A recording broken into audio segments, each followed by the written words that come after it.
என்னைய வச்சு ஒன்னும் காமெடி கிமெடி பண்ணலையே. டாய் எங்களை வச்சு காமெடி கிமெடி பண்ணலையே அப்படின்னு பிஜேபி காரங்களே கேட்கிற அளவுக்கு பல எக்ஸிட் போல்கள் வெளியாகி கலக்கிட்டு இருக்கு.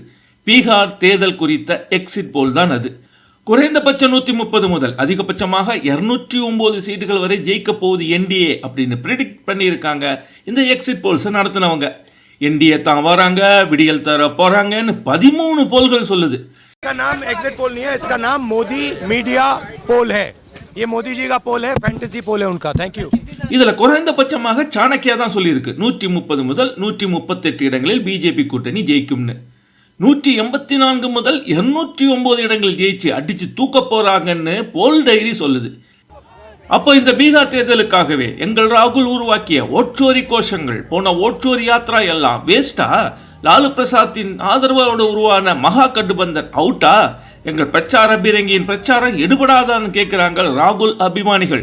இல்லைங்க பாஸ், உங்கள் பிரச்சார பீரங்கியின் பிரச்சாரம் ரொம்பவே ஹெல்ப் பண்ணியிருக்கு. உங்களுக்கு இல்லை, அவங்களுக்கு. நீங்க பீகார் மக்கள்கிட்ட போய் ஓட்சோரின்னு சொன்னீங்க, அவங்க சோ சாரின்னு சொல்லிட்டாங்க பாருங்க. We are also very sorry. EVM hack போல இதுவும் பிசுபிசுத்து போச்சுது போல. கடைசி வர யாருக்கு எந்த தொகுதி எவ்வளவு தொகுதின்னு முடிவு செய்யாமல் ஃப்ரெண்ட்லி கண்டஸ்ட்லாம் செஞ்சுக்கிட்ட காங்கிரஸ் கூட்டணியை இவங்களுக்கெல்லாம் தேர்தல்லாம் வெறும் விளையாட்டு போல என்று மக்கள் இவர்களை சீரியஸா நினைச்சுக்கல போல. ஆனாலும் இந்த எக்ஸிட் பூல் எவ்வளவு தூரம் சரியா இருக்கும்? தேர்தல் முடிவுகள் பல தலைகீழாக வந்தது நடந்திருக்குங்க. அதனால எக்ஸிட் போலில் வென்ற என்டிஏவுக்கு வாழ்த்துக்கள். வரும் காலத்தில் எக்ஸிட் போலிலாவது ஜெயிக்க காங்கிரசுக்கும் வாழ்த்துகள்.